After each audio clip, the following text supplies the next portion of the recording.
दोस्तों, अगर आप हमारे चैनल पे पहली बार आए हैं तो जल्दी से नीचे मौजूद सब्सक्राइब का बटन दबा दो और उसके साइड में बेल आइकन भी दबा दो, क्योंकि हम आपके लिए लेकर आते हैं मोटिवेशनल वीडियोस, ट्रेनिंग वीडियोस और हर वो जरूरी जानकारी जो आपको अपने नेटवर्क मार्केटिंग बिजनेस को बिल्ड करने के लिए चाहिए होती है।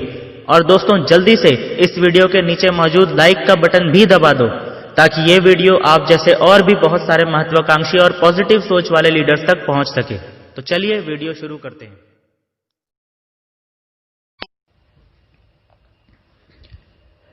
पिछले 2 महीने दिसंबर और जनवरी मंथ में आप सब लोगों ने देखा कि हर रोज लगातार हमने सबके लिए लाइव सेशंस किए।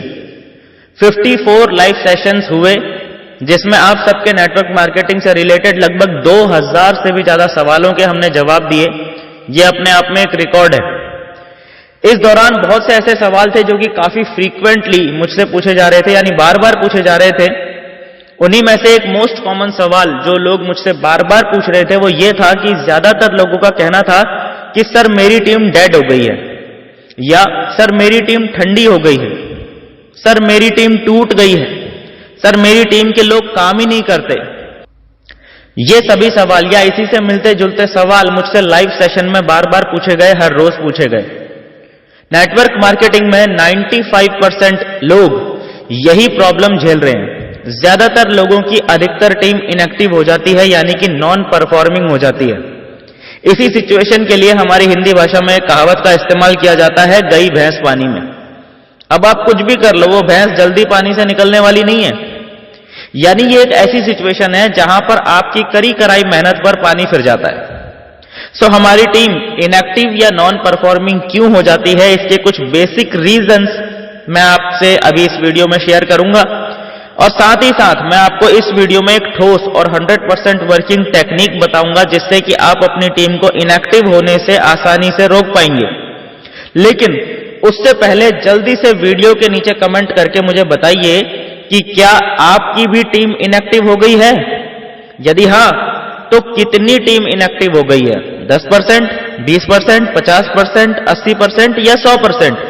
जल्दी से अपना जवाब कमेंट बॉक्स में लिख दीजिए।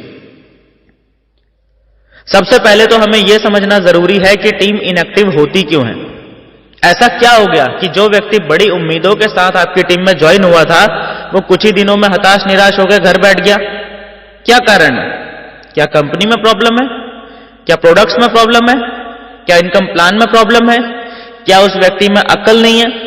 क्या उस व्यक्ति के कुछ सपने नहीं है? क्या प्रॉब्लम है? प्रॉब्लम एक्चुअल में बाहर कहीं नहीं है, प्रॉब्लम वास्तविकता में हमारे अंदर है। असली बात तो यह है कि टीम इनएक्टिव होती नहीं है, हम खुद टीम को इनएक्टिव होने देते हैं। हमें पता ही नहीं होता कि टीम को लगातार मोटिवेट रखने के लिए हमें क्या करने की जरूरत है। आपको सबसे पहले यह पॉइंट अपनी डायरी में नोट करना होगा कि जिस तरह से भैंस खुद दूध नहीं देती, भैंस का दूध निकालना पड़ता है, ठीक उसी तरह से आपकी टीम भी अपने आप काम नहीं करती, टीम से काम करवाना पड़ता है। और टीम सिर्फ उन्हीं लोगों की काम नहीं कर रही होती जिन्हें टीम से काम करवाना नहीं आता है। सो वो एक चीज जो आपको सीखने की जरूरत है इस प्रॉब्लम से बाहर आने के लिए, वो यही है कि आपको टीम से काम करवाने का सही तरीका सीखना है। सो इसी जवाब से एक नया सवाल खड़ा होता है कि टीम से काम करवाने का सही तरीका क्या है। अगर ये पता चल जाए तो इसे हम अच्छे से ग्राउंड में इंप्लीमेंट कर लेंगे तो प्रॉब्लम सॉल्व। इसी सॉल्यूशन के बारे में मैं आपको इस वीडियो में डिटेल में बताने वाला हूं, लेकिन उससे पहले यदि अभी तक आपने इस वीडियो के नीचे लाइक का बटन नहीं दबाया है तो कृपया दबा दीजिए ताकि ये जरूरी इंफॉर्मेशन आप ही के जैसे और भी महत्वाकांक्षी लीडर्स तक पहुंच सके। Thank you. चलिए आगे बढ़ते हैं इस वीडियो में। एक्चुअली टीम बनाना और टीम से काम करवाना ये नेटवर्क मार्केटिंग बिजनेस के 2 अलग अलग पहलू हैं। या अगर मैं ये कहूं कि आपका पूरा नेटवर्क मार्केटिंग करियर इन्हीं 2 भागों में बटा हुआ है तो ये बात भी पूरी तरह से सही है। आपको एक सफल नेटवर्कर बनने के लिए इन दोनों ही कामों में महारत हासिल करना बेहद जरूरी है। जब हम बात करते हैं टीम बनाने की, तो टीम बनाने के लिए हमें कुछ बेसिक काम सीखने पड़ते हैं और करने पड़ते हैं। ये बेसिक काम होते हैं list making, invitation, show the plan, edification, follow up, testimony और क्लोजिंग। टीम बनाने की प्रोसेस में ये सभी काम महत्वपूर्ण हैं, बट जब टीम बन जाती है उसके बाद हमें कुछ और महत्वपूर्ण काम करने बेहद जरूरी हैं, ताकि इतनी मेहनत करके आपने ये जो टीम क्रिएट की है वो इनएक्टिव ना हो जाए। इस वीडियो में और आने वाली कुछ वीडियोस में हम एक एक करके उन सभी कामों के बारे में डिटेल में बात करेंगे। इसीलिए मैं एक बार फिर से आप सभी से रिक्वेस्ट करना चाहूंगा कि आने वाली कोई भी वीडियो आपसे मिस ना हो।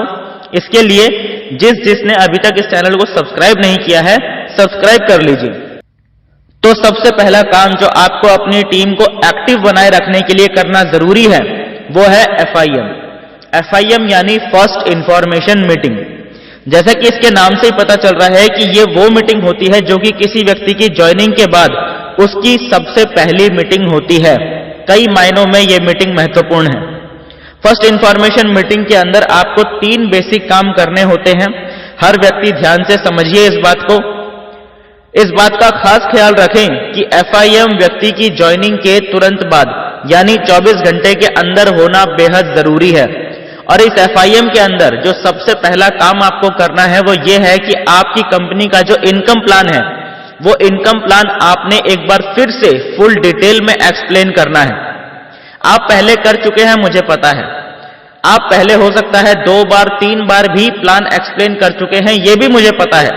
लेकिन FIM के अंदर आपकी कंपनी का कंपनसेशन प्लान आपने एक बार फिर से सामने वाले को समझाना है, क्योंकि आपने जो उसे प्लान पहले समझाया था वो आपने उसे एक गेस्ट की तरह प्लान समझाया था, और अब जो आप उसे प्लान समझाएंगे वो आप उसे एक टीम मेंबर की तरह प्लान समझाएंगे। तो दोनों में माइंडसेट चेंज हो गया और सामने वाले का भी माइंडसेट चेंज हो चुका होता है, क्योंकि उस समय सामने वाले को पता नहीं होता है कि मैं इस बिजनेस को करूंगा या नहीं करूंगा या क्या मुझे बताया जाने वाला है। लेकिन इस समय वो व्यक्ति क्योंकि करने का डिसीजन ले चुका होता है तो मेंटली प्रिपेयर होकर पूरा प्लान सुनता है और बहुत ध्यान से समझता है। इसलिए जरूरी है कि हम FIM के अंदर सबसे पहले एक बार फिर से सामने वाले को पूरा बिजनेस प्लान, पूरा इनकम प्लान रिपीट करें। दूसरे काम में आपको समझाना है डूज एंड डोंट्स। यह FIM का सेकंड स्टेप है, यानी कि आपने सामने वाले को बताना है कि उसे मार्केट में क्या करना है, और इससे भी ज्यादा जरूरी आपने सामने वाले को यह समझाना है कि उसे मार्केट में क्या नहीं करना है। जो नहीं करना है वो बताना बहुत ज्यादा जरूरी है, क्योंकि ज्यादातर बिगिनर्स जोश जोश में मार्केट में गलती कर जाते हैं, और इस गलती की वजह से नेटवर्क मार्केटिंग बिजनेस में उनकी शुरुआत ही खराब हो जाती है। कुछ गलत शब्दों का इस्तेमाल करने की वजह से, गलत तरीके से बिजनेस को प्रमोट करने की वजह से जो संभावित ग्राहक उसके साथ उसकी टीम में शामिल हो भी सकते थे वो भी नेगेटिव होने लगते हैं। जो लोग तुरंत ज्वाइन हो सकते थे वो बिगिनर व्यक्ति की छोटी छोटी गलतियों की वजह से 6 महीने या साल भर के लिए टल जाते हैं। इसलिए आपने अपनी टीम को, खास करके बिगिनर्स को, गलती करने से रोकना है। इसीलिए आपने FIM के अंदर डूज एंड डोंट्स जरूर बताने हैं। और तीसरा मोस्ट इंपॉर्टेंट काम जो आपको FIM में करना है, आपने प्लानिंग बनानी है अगले 2 महीनों की। कंपनी की तरफ से जो टारगेट्स चल रहे हैं वो फ्रेशर्स के लिए लेटेस्ट टारगेट्स आपने बैठ के पूरी तरह से एक्सप्लेन करने हैं।